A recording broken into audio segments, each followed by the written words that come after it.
오늘 전할 말씀은 초점을 잃어가는 시대, 이 말씀으로 은혜를 나누고자 합니다. 지금 전 세계가 사실상 비상에 걸려 있습니다. 전 세계가 지금 초점을, 중심을 잃어버려 가고 있습니다. 여러분, 엘니뇨 현상으로 이상기온으로 말미암아 이 바닷속, 그 지구속까지 모든 것이 지금 요동치고 있습니다. 그래서 최근에 일본 또 중남미의 엄청난 지진으로 인해서 많은 사람들이 죽고 또 계속적으로 그 지진의 여파가 이어져 가고 있다는 사실입니다. 그러니까 이 세계가 정말 이 엘니뇨의 현상으로 말미암아 온도가 급변하고 있고 또 많은 그 바닷속의 생물들이 죽어가고 있습니다. 그러니까 이제는 정말 우리가 이 지구를 바라보면 초점이 어디에 우리가 둬야 될 것인가. 많은 나라들마다 인공위성을 쏘아대고 또 미사일을 쏘아대고 그런 것들이 떨어질 때마다 그 많은 바다에 엄청난 충격을 주는 것이 아니겠습니까? 그러니까 이제 바다가 요동을 치면 결국 육지에 사는 우리들도 요동칠 수밖에 없다는 것입니다. 지금 4월 중순인데요. 캐나다에 갑자기 날씨가 더웠다가 또 추워서 눈도 오고 이런 현상들이 일어나고 있습니다. 그러니까 이제는 언제 어느 때 어떤 변화가 일어날지 우리는 상상을 할 수가 없습니다.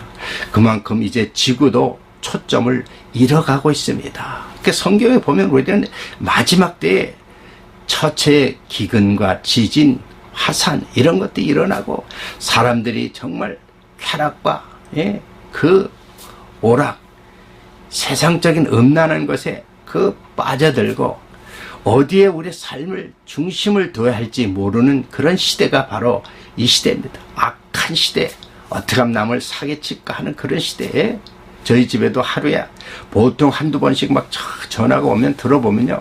전부 사기치려고 하는 그런 전화들이 옵니다. 어떻게든지 정보를 빼내서 뭘 어떻게 해볼까. 그만큼 이제는 정말 전화 받기도 두려울 만큼 이 시대가 어디에 살든 이렇게 불안하고 이렇게 사기치려고 하고 이렇게 암울한 시대, 혼돈과 공허와 무질서한 시대가 점점 되어가고 있습니다.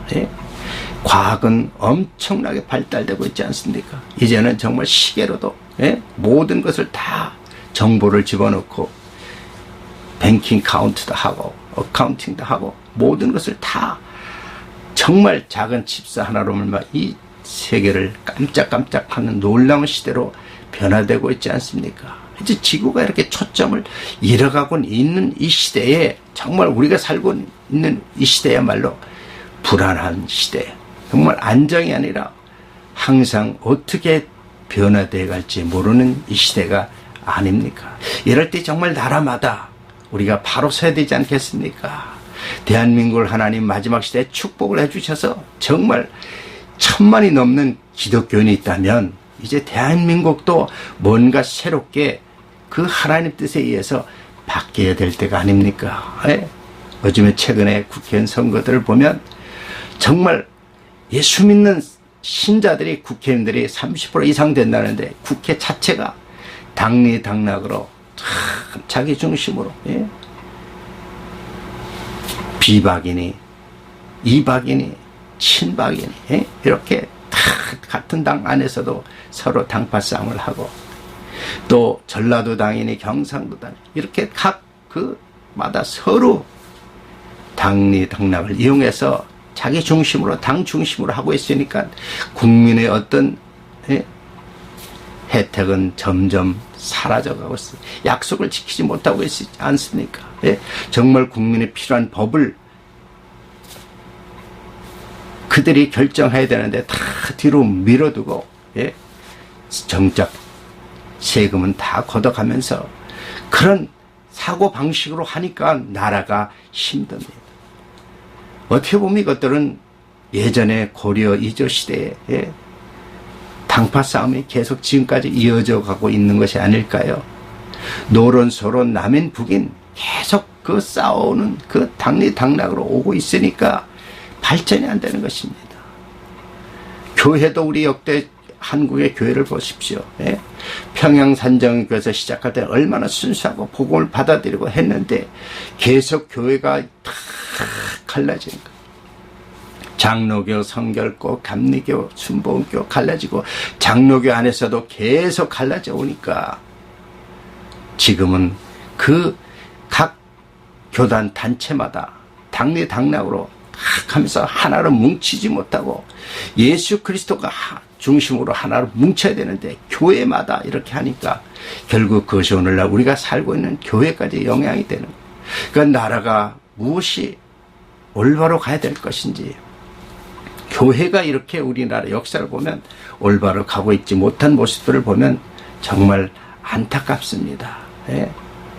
여러분 미국, 중국 그 두 나라가 어쩌면 독일까지 세 나라가 전 세계 경제권을 좌지우지하지 않습니까?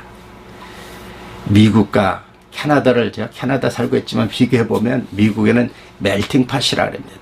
그러니까 이민자들이 오면 다 하나로 돼서 서로가 그 멜팅팟, 녹아서 한 덩어리가 된다는 것이 바로 미국의 개념입니다. 그래서 미국에 오면 빨리 적응돼서 미국 시민이 되는 것이에요. 그런데 정작 캐나다는 어때요? 모자이크입니다. 오면은 다 자기 소수 민족을 중심으로 모여있다 보니까 경제적으로 정치적으로 발전하지 못합니다. 어떻게 보면 반공산주의, 반민주주의 그 사회주의 국가로서 있으니까 항상 미국의 눈치를 보고 또 다른 나라를 눈치 보다 보니까 캐나다는 경제적으로 크게 바뀌는 것이 오직 자원 중심으로 세금 정치만 하고 있는 것이에요. 그러니까 캐나다 시민 한 사람으로서 미래를 생각해 보면 정말 불안한 것이죠. 그러나 미국은 어찌됐든 전 세계 경제권을 쥐고 있고 또 중국도 하나, 미국도 하나. 중국은 공산당이라는 존재에서 하나가 되다 보니까 중국 자체가 무엇인가 할 수 있고 전 세계를 지배할 수 있는 그런 파워가 있는 것입니다. 하나님의 한가는 대한민국, 이제 전 세계를 향해 뭔가 크게 일을 해야 될 때가 아니겠습니까? 많은 선교사들이 나가지만 정말 그들이 예전에 그 순수한 미국이나 캐나다 선교사처럼 정말 생명력 있는 말씀을 전할 수 있는 그런 선교사들이 나가서 많은 영혼을 구원할 때가 아닌가요? 오늘날 우리가 살고 있는 이 시대야말로 정말 불안한 시대, 어디에 초점을 두고 살지 못하는 그런 시대입니다. 점점 세속화되어 가고 있는 현실입니다. 특히 우리나라 대한민국 얼마나 교회가 많습니까? 세계 최대의 그 교회, 대형 교회, 수많은 목사들이 그냥 10,000명 이상 쏟아지는 이 현실 속에서 과연 그들이 목회 선상에서 생명 있는 말씀을 전하고 있을까요? 수없는 우리가 설교를 들어도 설교 그 내용을 가지고 우리 마음속에 죽어가는 영혼이 살아나는 역사가 있습니까? 성령의 역사가 있습니까? 그래서 생명력 있는 설교를 통해서 우리가 변화되는 삶이 있어야 되지 않겠습니까? 열매가 맺어져야 된다. 그러니까 열매가 없는 삶을 우리는 살고 있습니다. 정작 예수 믿는다고 하지만 우리는 남의 눈치를 보고 있지 않습니까? 예수 중심으로 죽으면 주라는 신앙을 가지고 살아야 되는데 주변에 눈치를 보면서 신앙생활 하는 거예요. 그러니까 교회 안에 목회자나 특히 장로분들 자기 중심으로 모든 것을 이끌어 가려고 하니까 교회는 모양새로 좀 갖춰지고 커질지 모르지만 과연 거기에 생명력인 죽어가는 영혼을 살리는 역사가 있을까요? 제가 살고 있는 주변에도 교회들이 참 많습니다. 그런데 교회마다 들어가 보면 싸우고 다투고 예전에 아볼로파요, 바울파요, 예수파요 이렇게 파들이 자꾸 갈라지고 있고 교회 안에 그렇게 들어와서도 한국교회도 이런 파 저런 파 해가지고 경상도파, 전라도파, 충청도파 갈라져 교회 안에서 그 교인들이 모여서 하는 거예요. 그리고 그 교인들이 마음에 안 들 떠나가서 다른 큰 교회 들어가서 그 교회 가서 어느 교회파 그렇게 또 다 모여 있는 거예요. 예? 우리가 정말 예수 믿는다면, 하나님 살아계심을 믿는다면 날마다 우리가 우리 마음속에 예수님 중심으로 날마다 내가 예수님의 십자가 못 박으신 것처럼 내 자신이 죽고 내 안에 하나님 역사, 성령의 역사가 있으면서 말씀을 통해서 내가 영적으로 자라서 생명을 살리는 일을 해야 되지 않습니까? 예? 그래서 우리의 마음이 우리의 인생의 삶 속에서 정말 하나님 기뻐한 삶을 살아가야 되지 않습니까? 예수를 잘 믿었던 사도 바울도 사도행 7장 24절에 오 나는 곤고한 자로다. 우리가 예수를 믿지만 예수 영접했다고 해서 우리가 금방 많이 변화되는 건 아닙니다. 사도 바울도 하나님을 잘 믿었을 때와 예수님을 만난 후의 삶은 너무나 극과 극입니다. 예수님을 만나기 전에는 정말 지식적인 하나님, 바리새인 사두개인으로서 형식적인 외식적인 신앙생활을 했기 때문에 그저 자기의 지식으로 모든 삶이 다라고 생각했습니다. 그러나 그래서 정말 자기가 깨닫지 못한 예수를 믿는 사람을 핍박했던 그가 예수를 만난 이후에는 날마다 내가 죽노라. 진정한 그리스도 복음을 깨닫고 말씀을 전하는데 목숨을 생명을 내놓으면서 많은 핍박과 많은 어려움을 겪습니다. 결국 유대인들은 이스라엘 중심으로 교회가 이렇게 베드로를 중심으로 왕성한 것 같지만 점차적으로 그들은 그 안에서 외식적인 신앙생활을 하다 보니까 교회가 점점 세해지고 결국에는 그 모든 성령의 역사는 이방을 통해서 전 세계로 퍼져가고 있지 않습니까? 아직도 유대인들은 예수님을 온전히 영접하지 않고 예수님을 이단의 괴수로 생각하고 있다는 사실입니다. 우리 안에, 우리 삶 속에 내 안에 초점이 어디에 있느냐? 우리가 신앙생활을 하면서 항상 두 마음이 있습니다. 예수를 영접한 순간 성령이 내 안에 계시지만 육체적으로 죄에 물들어진 그 육신의 그 모습 속에서는 항상 하나님 뜻대로 살려고 하지만 우리는 죄에 속아서 후회할 때가 얼마나 많습니까? 이제는 하나님 말씀을 깨닫고 하나님 오신 사명을 깨닫고 우리가 이제는 변화되어야 할 때고 우리의 삶의 중심의 초점이 어디에 있는가? 바로 예수의 초점을 두고 날마다 죽을 때 내 안에 성령의 역사가 강하게 일어나면서 엄청난 힘이, 영적인 힘이 생길 때 우리는 비로소 생명을 일으키는 역사를 일으킬 수가 있습니다. 사랑하는 성도 여러분, 지금 세계가 이렇게 나라가, 교회가, 모든 삶이 보면 우리 중심의 초점이 흐트러지고 초점이 이루어져 가고 있는 이 시대에 우리가 정말 해야 할 일은 무엇일까요? 하나님 말씀을 깨달아야 됩니다. 우리 주님이 오실 때를 영적으로 여러분 보셔야 됩니다. 이 시대야말로 우리가 정말 성경 그대로 말세지 말이요. 성경 말씀 그대로 이제 예수님 오실 때가 다 됐다는 사실입니다. 이제는 여러분이 어느 위치에 있든 정말 예수 중심으로 우리가 산다면 여러분 있는 그곳에 놀라운 변화의 역사가 있습니다. 죽어가는 영혼을 살리는 역사가 있을 것입니다. 하나님이 여러분 지금 그러한 성도들을 찾고 그런 성도들을 사용하시길 원합니다. 우리는 끊임없이 우리 삶 속에서 예수 중심으로 삶을 살아간다면 바로 우리의 마음에 평안과 기쁨과 감사가 넘칠 것입니다. 신앙생활 하다 보면 어려움이 옵니다. 정말 어떨 때는 도저히 해결할 수 없는, 육신적으로 해결할 수 없는 그런 문제가 올 때도 있습니다. 그러나 두 손 들고 하나님께 정말 나가서 다 맡겨버리시고 그 하나님을 의지하신다면 하나님께서 반드시 여러분 삶을 통해 살아계신 하나님을 체험하고 그분 중심으로 살아갈 수 있습니다.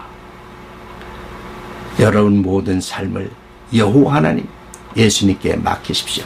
그러면 그 경영하는 것이 이룰 것입니다. 우리가 아무리 머리를 써서 한다 할지라도 하나님이 도와주셔야 거기에 놀라운 기적이 일어나고 영적인 체험도 하고 천국에 대한 소망도 가질 수 있습니다. 지금 많은 100세 시대, 많은 노인들이 정말 수없이 늘어나고 있는 이 시대에 여러분, 과연 그분들의 삶 속에 살아계신 하나님인 예수님을 영접하는 분들이 얼마나 있을까요? 이제는 100세 시대도 중요하지만 이제 그분들이 내세에 갈 곳이 어딘가 우리는 다시 한번 생각해 볼 필요가 있습니다. 특별히 마지막 시대에 하나님은 대한민국을 사용하시길 원하지 않습니까? 전 세계에 정말 대한민국의 그 선교사들 중에서 엄청나게 퍼져 있다는 사실입니다. 제가 유튜브 설교를 해보니까요. 정말 유튜브 설교, 제 설교를 이렇게 보여주시는 분들이 벌써 100개 국가에서 제 설교를 듣고 있습니다. 참 그것을 보고 야, 하나님은 마지막 시대에 한국인을 이렇게 사용하시는구나. 한국인이 우리가 상상도 못하는 곳에 지금 선교사들이 가서 고생하고 계시는구나. 이것은 하나님 뜻을 온전히 이루기를 원하는 것입니다. 어쨌든 한 영혼이라도 하나님 백성 삼아서 천국을 데려가시길 원하는 하나님 뜻이 담겨 있다는 사실입니다. 우리가 이 시대를 영적으로 바라보십시오. 우리의 초점이, 우리의 삶의 초점이 어디에 맞추면서 살아가야 할 것인가? 우리 주님은 오늘도 말씀하고 있습니다. 내가 서 있는 그곳이 바로 우리 주님이 계신 곳이고 그것을 통해서 여러분 생명의 역사, 복음의 역사가 시작돼야 될 것입니다. 그럴 때 반드시 하나님께서 때가 되면 열매를 거둘 것입니다. 그런 하나님을 바라보시고 여러분의 삶의 초점에 예수 그리스도를 중심으로 살아가시면서 그분이 나와 함께 하시고 또 그분을 통해서 많은 영광을 돌릴 수 있는 일들이 여러분 삶 속에 있기를 주의 이름으로 축원합니다. 기도하겠습니다. 할렐루야. 하나님 감사합니다. 이 시대야말로 우리가 초점을 잃어가고 있습니다. 전 세계가 정말 얼마나 어렵고 힘들고 경제적으로 정말 힘들고 나라가 불안정하고 정말 어떻게 우리가 인간 생각으로 그것을 해결할 수가 없는 것입니다. 마지막 때에 정말 우리가 쾌락과 세상적인 것에 너무 연연하다 보면 정말 우리의 초점을 잃어버리고 결국에는 천국을 바라보지 못하고 영원한 지옥불에 떨어질 수가 있습니다. 이제 믿는 자를 중심으로 해서 바로 있는 그곳에서부터 복음의 역사가, 생명의 역사가 일어나기를 원합니다. 하나님 살아 역사심이 증거되기를 원합니다. 믿는 자를 통해서 이 마지막 시대에 주신 그 위대한 사명 잘 감당하게 하여 주시고 생명의 역사가 날마다 더하게 도와주시옵소서. 예수님 이름으로 감사하며 기도드리옵나이다. 아멘. 은혜 받으셨습니까? 좋아했던 좋아를 눌러주시고요. 끊임없이 우리는 우리 주님 주신 사명을 감당해야 됩니다. 하나님 말씀을 통해서 깨닫고 또 우리 영적으로 자라서 정말 많은 성령의 열매를 맺어갈 수 있는 저와 여러분이 되기를 원합니다. 댓글을 통해서 좋은 말씀, 권고의 말씀을 주시고요. 또 계속적으로 말씀을 전할 수 있게 저를 위해서 기도해 주시면 감사하겠습니다. 또 한 주가 승리하시고 또 하나님께 영광 돌리시길 바라겠습니다. 할렐루야. 감사합니다.